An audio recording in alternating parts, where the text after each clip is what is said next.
reviewing Call of Duty Modern Warfare Remastered. This is a game based off of the first Call of Duty Modern Warfare. It is just updated with modern physics.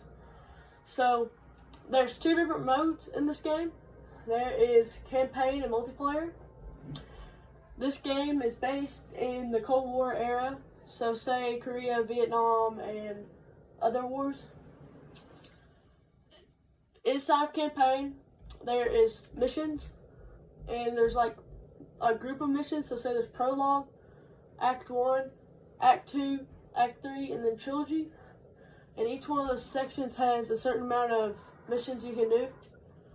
And then there's arcade mode, where you finish the missions as fast as possible. It's pretty fun. There's cheats. So pretty much you go through campaign mode first, and then the second time you go through it, you look for these items. It's called intel. And whenever you find one, it unlocks a cheat. And then for multiplayer, there is Xbox Live, which is where you pretty much play with other players online, real people. It's fun. You get to pick different maps, set your own loadouts, different skins, different people, different maps. And then each map has like different weather environments. Then there's local play, which is pretty much just where you can create your own. And then you can say, if you have multiple controllers, you can set up different accounts and split screen on your TV, which is pretty fun, especially with your brothers. So this is pretty much the same as Xbox Live, except you can play with other people that you are friends with, and then you can also set up different accounts and split screen. So when you go to create a class, there are 5 slots, and each slot you can select 2 weapons, and each weapon gets a attachment and skin.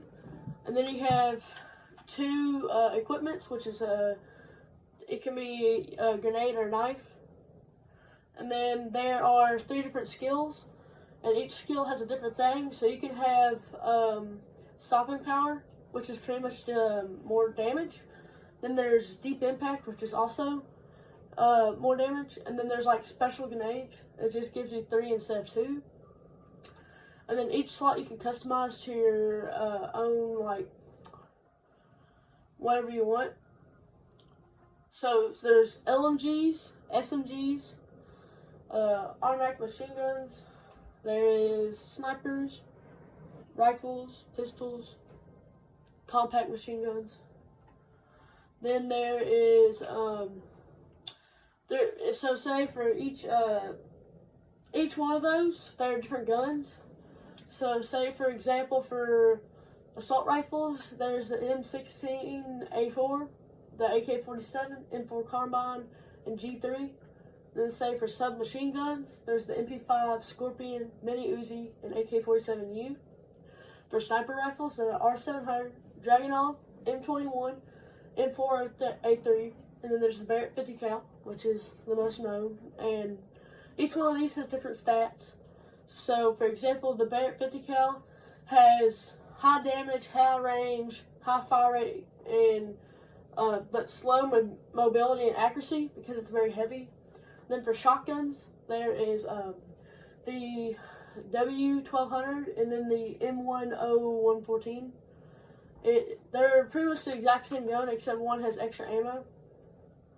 Then for light machine guns, there is the M249 SAW, which is pretty much a American-made, fully automatic, high rate of fire machine gun.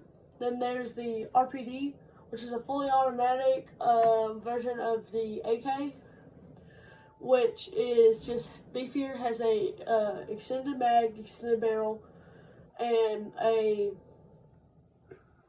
rest to sit your gun on since it's heavy, which this is a Russian made. And then there is the M60E4, which I'm pretty sure is an American made. It's pretty much, it's a mix of the RPD and then the SAW. It has a box mag, and it also has a rest, longer barrel. This is more like what you would mount on a helicopter. And then each gun you can customize. So say you can, for like attachments, you can put a grenade launcher, a red dot, a silencer, or an ACOG. And an ACOG is just like a mix between a scope and a reticle. It has magnification, but it's not as magnified as say like a normal scope. So then for pistols, you have the M1911, which is an American-made 45 caliber pistol. It's a semi-automatic. Its accuracy is good, but the damage and range is not as good.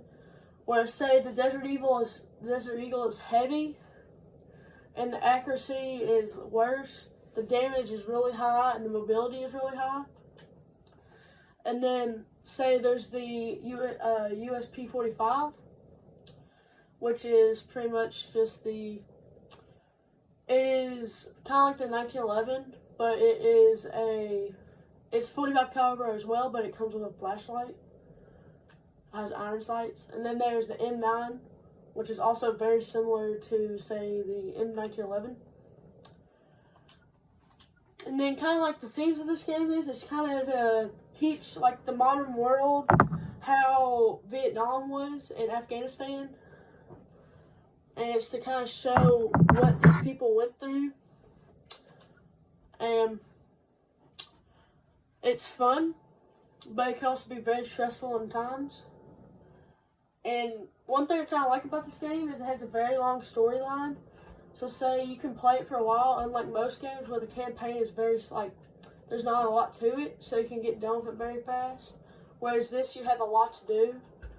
And each mission it can be very different, because one, you can be on the ground fighting tanks, and the other you can be in a AC-130, which is a giant military plane that is equipped with machine guns and cannons, and you can be tearing down buildings, which is pretty fun. And then you can customize each person. You can have either camouflage,